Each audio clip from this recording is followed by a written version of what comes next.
আমাদের আরো অন্য 63 জেলার মতো আরো একটি জেলা গোপালগঞ্জ জেলার জন্য যা যা দরকার উনি আমাদের কথা দিয়েছেন। তোমরা 3 জন সাংসদ, তোমরা আমার সাবেক ছাত্র নেতা, তোমরা আমার সাবেক যুব নেতা, তোমরা যখন যা বলবা কোনো ভায়া মিডিয়া দরকার নেই, সরাসরি আমাকে বলবা। আমাদের এই গোপালগঞ্জের উন্নয়নের জন্য যা যা করা দরকার ইনশাআল্লাহ উনি তাই তাই করবেন। এক সাংবাদিক বললেন, আপনারা আগামীতে কি করবেন? আগামীতে গোপালগঞ্জের জন্য যা যা দরকার ইনশাআল্লাহ আপনাদের সামনে প্রকাশ্যে কথা দিয়ে গেলাম, আমরা সেগুলোই করব।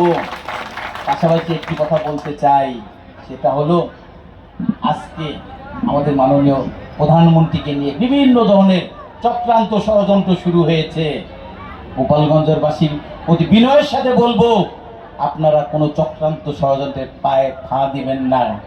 কারণ মাননীয় প্রধানমন্ত্রী এদেশের জন্য, এদেশের মানুষের জন্য এমন একটি সুখী সমৃদ্ধ বাংলাদেশ গড়তে চান, একটি স্বনির্ভর বাংলাদেশ গড়তে চান, একটি সমৃদ্ধির বাংলাদেশ গড়তে চান।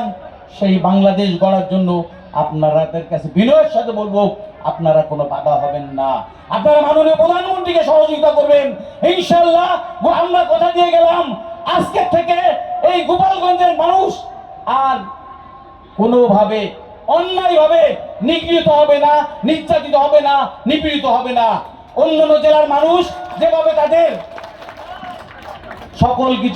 সকল ন্যায্য হিসাব পাবে, আমি মনে করি আমাদের গোপালগঞ্জবাসীও তার থেকে বঞ্চিত হবে না। বন্ধুরা আমার, আমাদের ট্রেন ছাড়তে 1 মিনিট বাকি আছে, আমি আমার বক্তব্য বাড়াবো না। আবারও মাননীয় প্রধানমন্ত্রী কৃতজ্ঞতা জানাই, উনি আমাদের গোপালগঞ্জের জন্য অগ্রাধিকার ভিত্তিতে সকল উন্নয়নের ব্যবস্থা করেছেন।